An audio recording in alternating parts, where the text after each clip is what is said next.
Hey, Michael. Hey, how you doing? Pretty good, pretty good. Michael Myers of Yeah. Helvetica. Yeah, I did check the internet to get the right pronunciation of the name of the band. You know, so Yeah. I don't know whether anybody has it right, but it's supposedly Slick Helvetica, right? cool. Yep, So, that's what I got. You know, cool. Good. congratulations on the new album, Walk Through the Fire on Deko. Nice. When's the release date?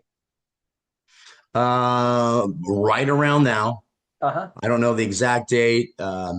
It's released digitally at a different time than its physical copies are handed out, but I believe it's right about now, right around the 20th of March. Now, how'd you hook up with Deko? Um, the recording studio was doing some work for Deco that I Right. was working at. And they recommended something, but then somebody else that I worked with said they would be perfect. That would be a really good label to get behind your stuff. And got talking to them, and it seemed to work. Now, did you deal with Charlie? Yes. Okay, cool. Because Yeah. he's a personal friend of mine. So Yeah. you And know, Charlie was awesome. Been around the block with lots of different indie labels, and that nothing really happened. right. But thought with Deco, I mean, I'm going to be honest. I mean, we're supposed to be we're I'd like to be a big act, but we're not a big act. So we're not big enough for some of the bigger labels and things like that. And I think we're a good match for Deco with what they do and who they have. Now, your first release was in 2005, Yeah. and you did the club scene and stuff with a lot of bands from the 80s. They're you know more popular. Like you Yeah. said, Cinderella. Yeah. Bands like that. How does it compare uh, from back then to now, like a live show and going out? Well, the scene where you would play, how you would play is totally different than it was back in the 80s. There was the Empire Rock Room. There were a lot of rooms that supported original hard rock, heavy metal, and a lot of bands were getting signed. It was a heyday for hair metal. Now it's not. Everything is the best way to put it is there are only certain clubs doing things, and I'd like to hop on with some nationals and be a support act more so than others. So Right. we have some haunts that we go to, then we perform in front of some regulars, and they're pretty hardy. I mean, they always show up, they're always there, and it always rocks. Right. So yeah, Now, looking at your release, I see you have CDs coming out and T-shirts and stuff like yeah. that. I didn't see anything about vinyl. I don't know about the vinyl. We'll have a meeting with Charlie and talk about the vinyl and see whether we're going to do that or not. But we did talk about pressing the CDs and things like that. And I don't know. I still listen to CDs. I still have CD players. Uh, My wife bought a car and she goes, "I don't have a CD player in it." I'm uh, like, "Well, take that back. yeah. It's Wow. broken." Definitely, definitely. I mean, even the computers no CD-ROMs in them and stuff like Right. that. You know. Everything is MP3 and stick and things like that. But I don't think everybody, we're appealing to a broad audience. Some of those people that grew up in the 80s and 90s and like that kind of rock and roll, well, they're in tune with CDs, records, and things like that. Right. Whereas maybe today's kids are happy with other mediums. A lot of people aren't. They still like a CD. They still like a cool looking cover and some information. And also selling CDs a lot cheaper to ship them. Yes, definitely. Big, you know, Yes. big. Yeah. If they're going overseas, I know the last when we did the release half them, that was a lot of it went overseas, but it was a lot cheaper to get them made there and Uh-huh. yeah, yeah, instead of shipping them and paying customs on them. Yeah, Yeah. it's And that crazy. now they say, with all the gas and all this other stuff, postage is going to go up again this year. So, That's what I'm hearing. yep. So, it's difficult, especially for artists. Yeah. Especially new artists that are just coming out. They're if you love the music, at least you get to play and, Yeah, people can get download and whatever streaming and stuff like yeah, that. But it's a little difficult to make sales, by CD, especially overseas, what the cost would be. right. And if somebody independently just buys one, just the cost of shipping them out is substantial, you Right. know. And you want to move some ground, you want to get some stuff out there for people to listen to, but it's so costly to sound them. Yeah. Wow. Um, Tell me about the club scene where you are.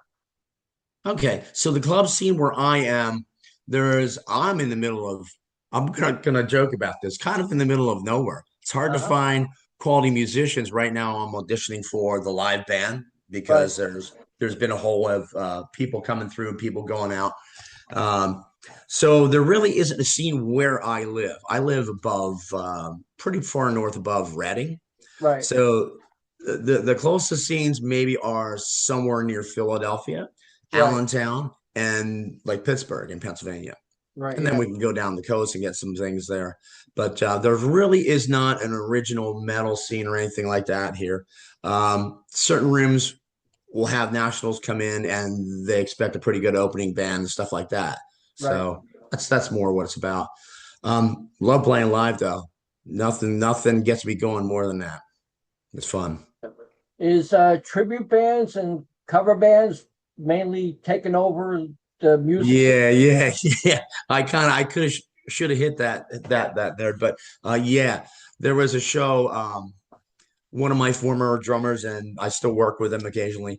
He was doing a show, and every band on the bill except for his band was a tribute band, and that's there's so many tribute bands, and I just wouldn't want to do that. I worked so hard to sound original and do my own thing. I wouldn't want to copy somebody else's music.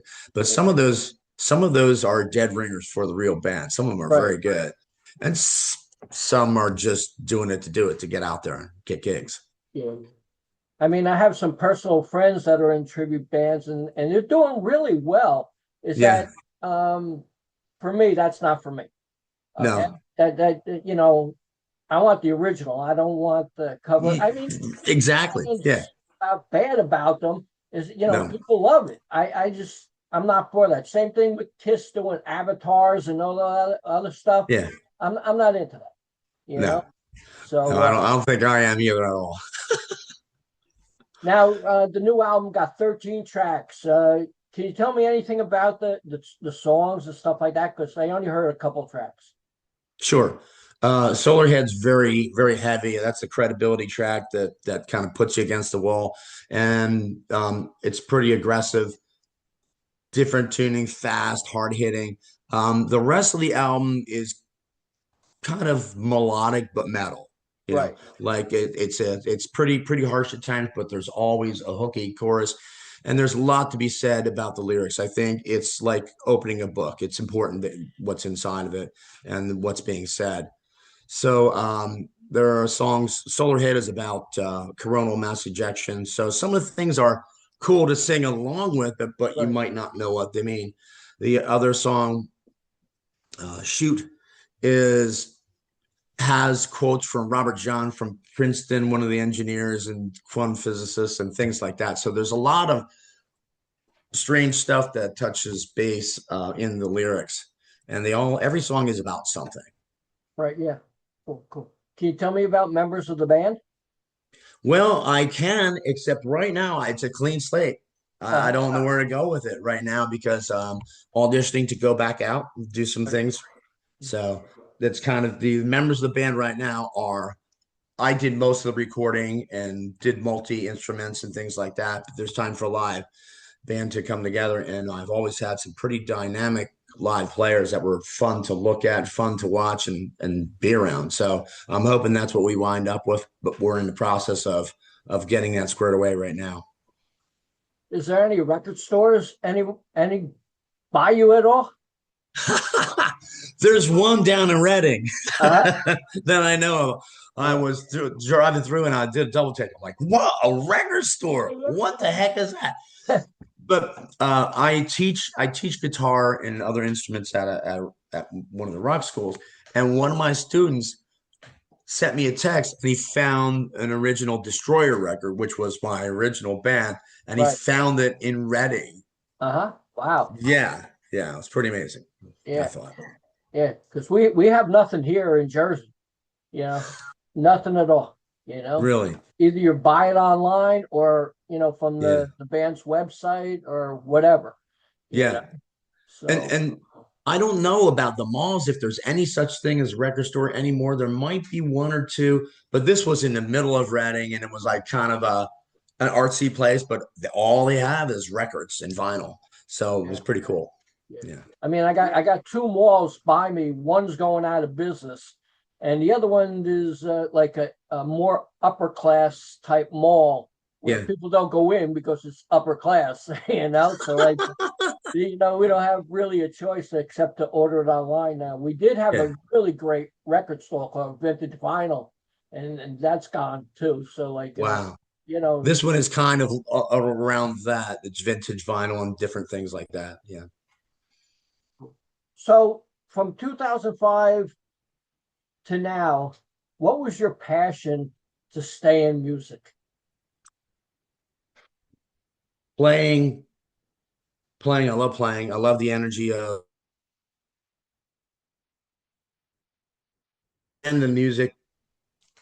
I was still writing the music, still had it in me, still had the energy, still felt like I do it, want to do it, Missed my shot maybe in the heyday of the 80s when things were coming around. Kind of arrived right at the scene and got this major attention right as grunge came in and stole the show. Right. Right.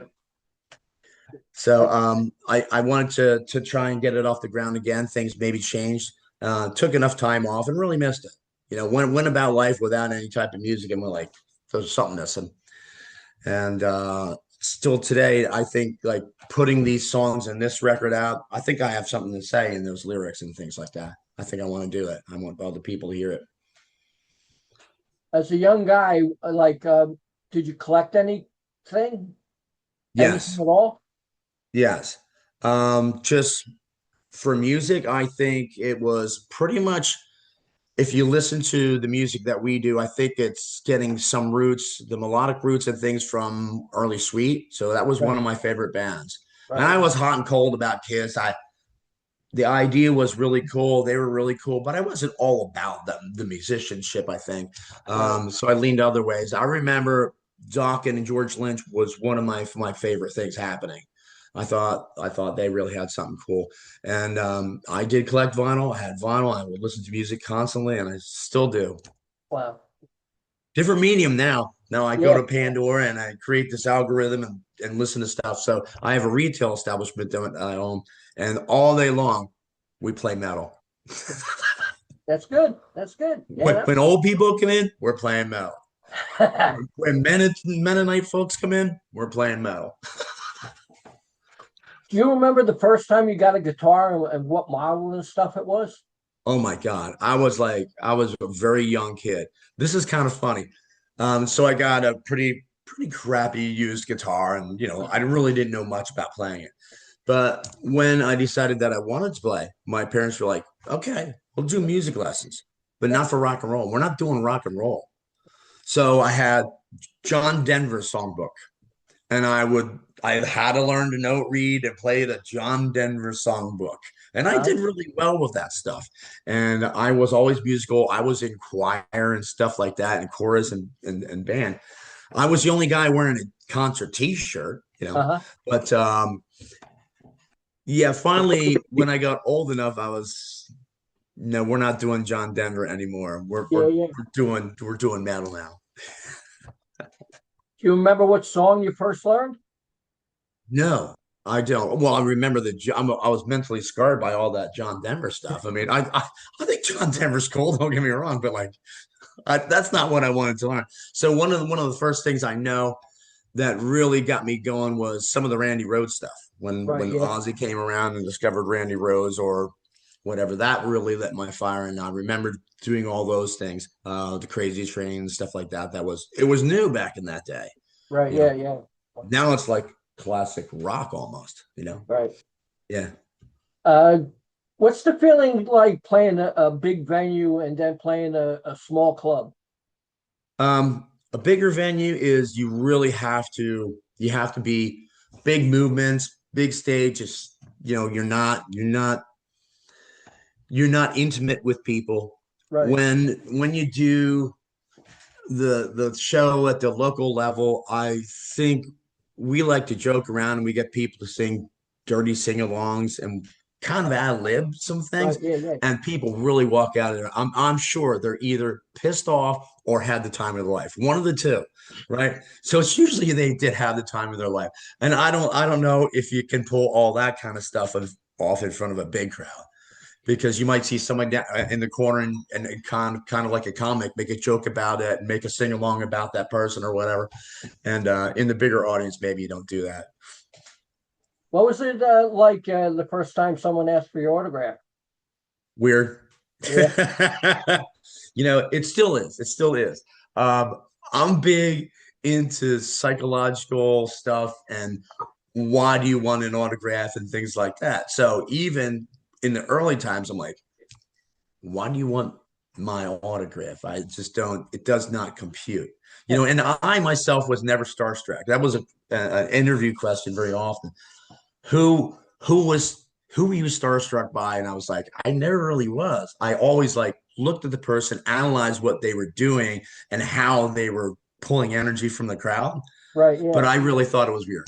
It was like, oh, okay, I'll do it. You know, I'll sign it. I won't be a dick, you know, because Yeah. Yeah. people get offended if you don't.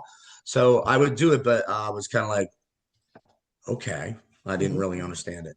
Yeah.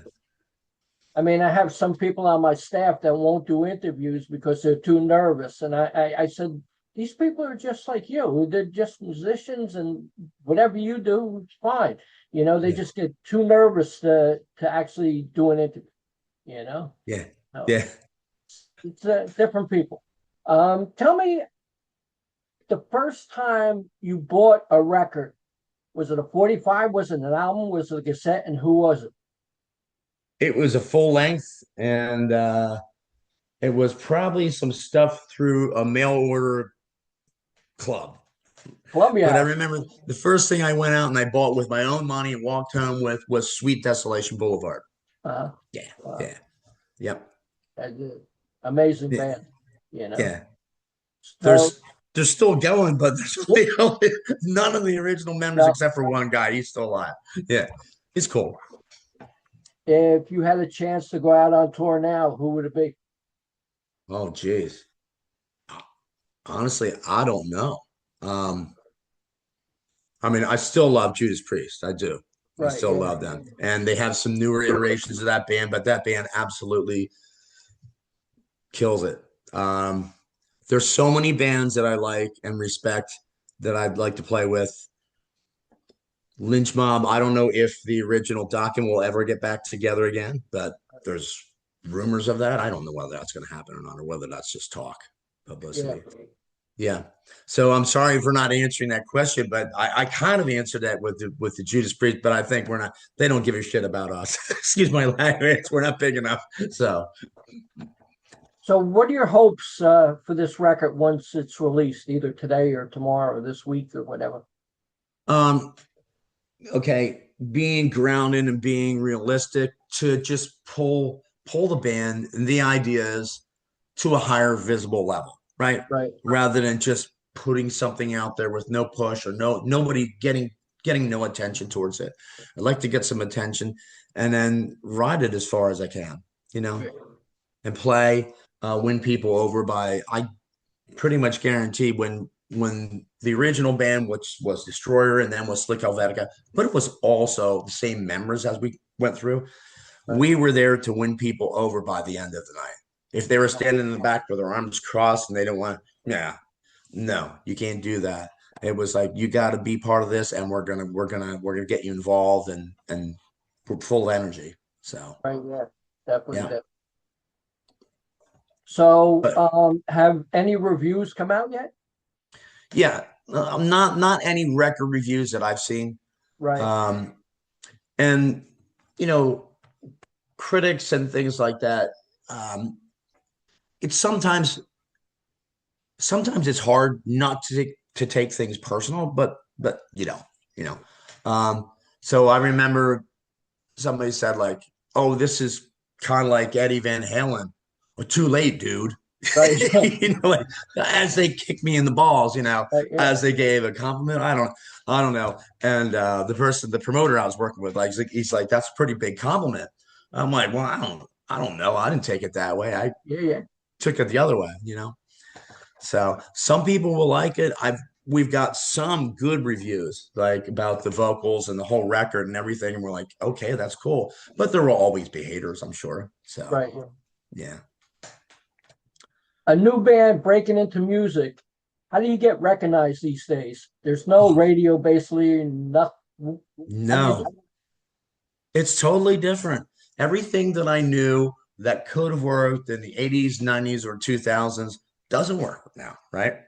Rock radio in my area really doesn't exist. There's no right? such thing as being on the radio unless you're super big, and you've got big pockets behind you. So there's no real expose. Um, Try and get in front of people on social media and get your face and your name out there as much as possible. Right. Like we're doing right now, do some interviews, play live constantly. I think that's the key.